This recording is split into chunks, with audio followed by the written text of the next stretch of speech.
This plane cost billions, nearly failed, and still changed aviation forever. We're counting down 10 facts about the Airbus A380 that sound completely made up, but everyone is verified.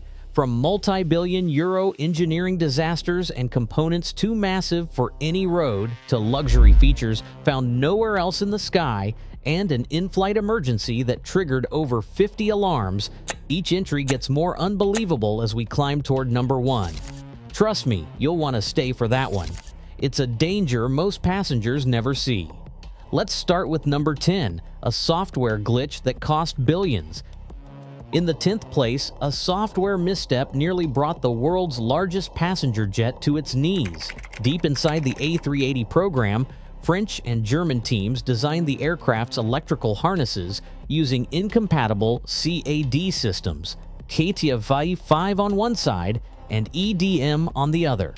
The result? When the first test fuselages came together in Hamburg, 530 kilometers of wiring, enough to stretch from Paris to Berlin, failed to fit. Cables were too short, connectors mismatched, and every bundle was tagged with clashing part numbers. Fixing the chaos meant ripping out all 530 kilometers of cable, rewriting the wiring architecture from scratch, and standardizing every detail across 2 countries and 2 databases. The fallout was brutal: a 2-year production delay, compensation payments to airlines, and a staggering 6 to 7 billion euros hit to Airbus's budget. The wiring disaster didn't just slow the A380 down, it nearly canceled the entire project.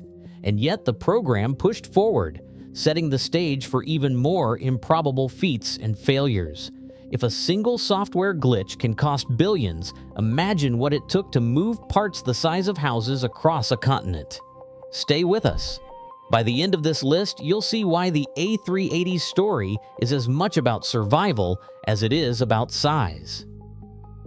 Number 9. The A380's journey from blueprint to runway demanded more than just engineering genius. It required a logistical ballet on a continental scale. Every few months, entire towns in southwest France would halt as the world's largest aircraft parts rolled through the night. The Itinéraire, a grand gabarit, a route designed exclusively for Airbus, stitched together sea, river, and road into one seamless supply chain. Wing sections, each the size of a city bus, left Broughton in the UK on a custom-built roll-on roll-off barge, crossing the Bay of Biscay to Bordeaux. From there, a 70-meter-long river barge, wider than most city streets, carried them up the Garonne to Langon. The final leg, nearly 300 kilometers by road, saw convoys of multi-axle trailers escorted by police, fire services, and even the French army, inching past reinforced bridges and widened roads. Bridges like the Pont de Tarn had to be rebuilt and temporary platforms installed, all for a single fuselage section weighing up to 1,500 tons. Locals lined the route, braving midnight chill for a glimpse of the spectacle, as the world's most ambitious airliner crawled toward final assembly in Toulouse. These convoys were more than transport. They were a public display of what it takes to build something bigger than any one country could handle alone. In 8th place, the Airbus A380's sheer physical presence defies belief. Stretching 73 meters from nose to tail, longer than 2 blue whales end to end, and with a wingspan that just touches 80 meters, the A380 claims the title of the world's largest passenger airliner. Its wings alone are wider than a Boeing 747 is long, and the double-deck fuselage offers twice the floor space of most long-haul jets. This floating city in the sky forced airports to widen taxiways, reinforce runways, and even build new boarding bridges to handle its footprint. The A380's full-length upper deck can seat hundreds in economy or house first-class suites, bars, and lounges. Its silhouette, when parked beside a 747, makes even the former Queen of the Skies look modest. Every dimension, length, width, and height, pushes the boundaries of what airports and engineers thought possible for commercial aviation. The scale was not just for show, it set the stage for unprecedented structural challenges and the next wave of engineering tests where the real limits of size and strength would be put to the ultimate proof. Number 7. The A380's wings faced a trial that nearly clipped the Super Jumbo's ambitions before it ever left the ground. During its crucial static load test, engineers pushed a full-scale wing to its breaking point. Literally, certification required that the wing withstand 150% of its maximum design load, simulating the force of a violent storm or a hard maneuver at altitude. But at 145%, just 5% shy of the required margin, the wing ruptured. Cameras captured the skin tearing open and the internal stringers snapping under pressure, all before the official safety threshold was reached. The failure sent shockwaves through the program. Airbus teams scrambled to reinforce every production wing, adding extra metal to the rib foot region where the rupture had begun. But the story did not end in the test hall. Years later, airlines began finding hairline cracks in the same rib foot attachments during routine maintenance. Regulators ordered urgent fleet-wide inspections, mandating eddy current scans of every rib foot and periodic checks for new cracks. Each inspection meant grounding the world's largest airliners, costing operators millions and forcing Airbus to design new, stronger parts. Through relentless testing and constant vigilance, the A380's wings ultimately earned their place in the sky. But the scars of that 5% shortfall remain a reminder of just how close the Super Jumbo came to falling short of its own legend. Number 6. The Airbus A380 is a flying fuel titan. Its tanks hold more than 320,000 liters of jet fuel. That is enough to fill more than 1,400 average cars, or nearly enough to fill an Olympic-sized swimming pool twice. The sheer volume is almost surreal. Line up fuel trucks end to end, and it would take a convoy stretching the length of a city block just to top off a single Super Jumbo. This fuel is not stored in one central tank, but is carefully distributed through the wings. Each section engineered to balance weight and maintain structural integrity as the aircraft burns through tens of thousands of liters on a single long-haul flight. At maximum takeoff weight, the A380's fuel alone adds nearly 260 metric tons to the payload, more than the empty weight of a Boeing 757. Managing this much fuel requires systems as complex as those found in oil refineries, with pumps, valves, and sensors constantly adjusting to keep the aircraft stable. It is a logistical feat that turns every A380 departure into a carefully orchestrated ballet of refueling, weight checks, and balance calculations. And all of it is just preparation for the next act, unleashing the combined power of 4 massive engines to lift this floating city into the sky. The A380's power lies in the roar of 4 engines, each a marvel of modern propulsion. Whether it is the Rolls-Royce Trent 900 or the Engine Alliance GP7200, every unit delivers a staggering 70,000 pounds of thrust, enough to launch this 560-ton giant into the sky with the force of a Saturn V stage. Together, these engines generate nearly 300,000 pounds of combined thrust, pushing the limits of what commercial aviation had ever attempted. But the spectacle is not just in raw power. Despite the relentless force at takeoff, the A380 is engineered for grace at the edge of flight. High-lift devices, including slats, flaps, and spoilers that span the 80-meter wings, unfurl in a smooth choreography, allowing this behemoth to touch down as softly as a much smaller jet. The aircraft's auto-land system, working in concert with its fly-by-wire controls, can guide the A380 to the runway in near-zero visibility, adjusting each engine and control surface for a landing so gentle that passengers often do not realize they have touched the ground. It is a paradox of brute force and precision. a super jumbo that can thunder down the runway, then settle onto the tarmac with barely a whisper. The A380's engines are not just about muscle, they are about mastery, turning raw thrust into the quiet confidence of a perfect arrival. Number 4. The Airbus A380 turns the idea of air travel into something closer to a flying luxury hotel. The sheer size of its double-deck fuselage made possible amenities that once sounded like science fiction. Step aboard an Emirates A380 and you will find a full-service bar at 40,000 feet, complete with a curved counter and leather banquettes where first-class and business-class passengers mingle over cocktails. Just down the aisle, a shower suite, yes, an actual shower at cruising altitude, awaits, stocked with designer toiletries and fluffy towels. Singapore Airlines took a different approach, carving out private suites with sliding doors and full beds, transforming the upper deck into a quiet retreat above the clouds. The cabin's soundproofing keeps noise levels around 65 decibels, quieter than a city cafe, so conversation and sleep come easy even on the longest flights. It is not just about first class either.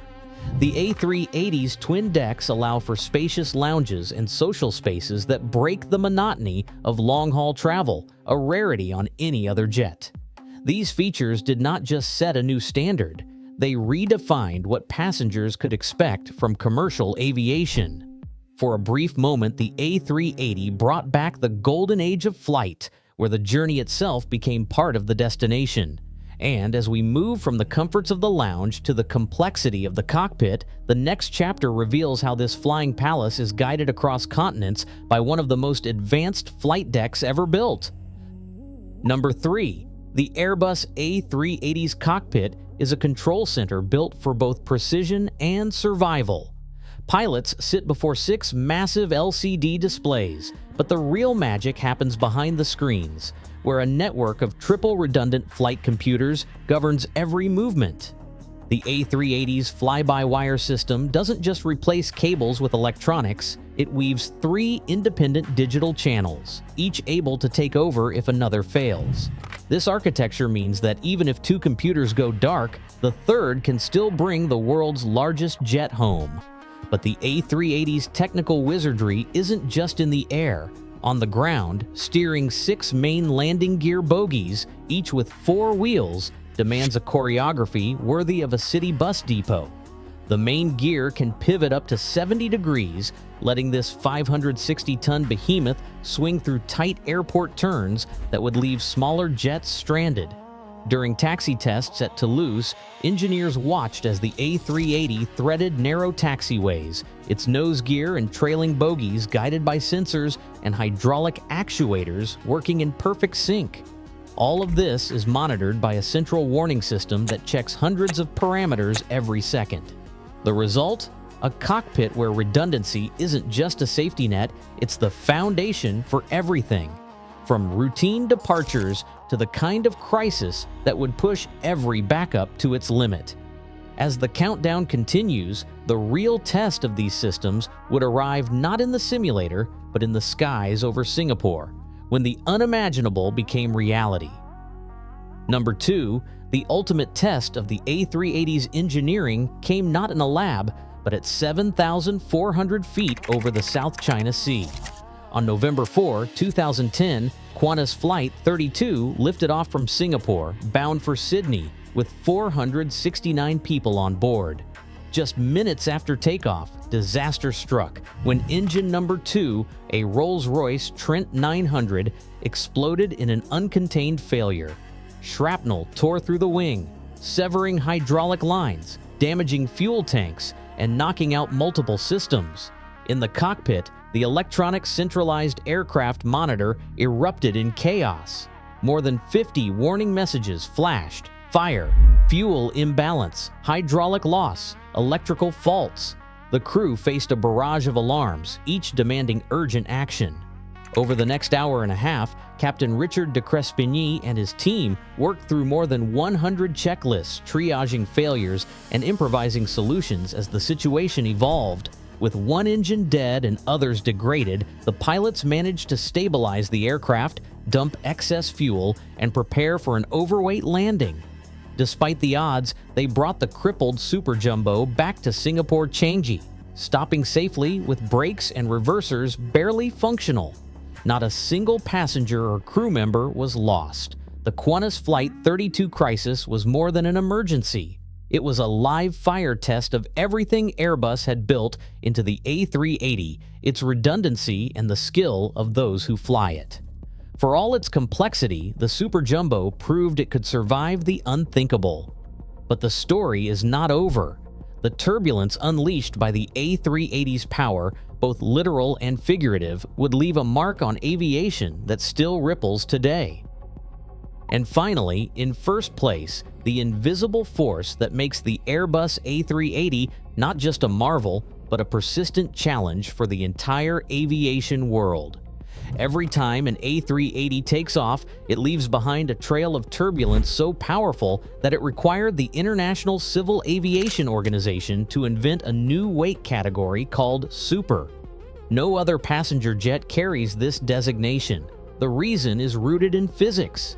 With a maximum takeoff weight of 560 metric tons and a wingspan approaching 80 meters, the A380 generates swirling air vortices at its wingtips that are nearly twice as strong as those from a Boeing 747.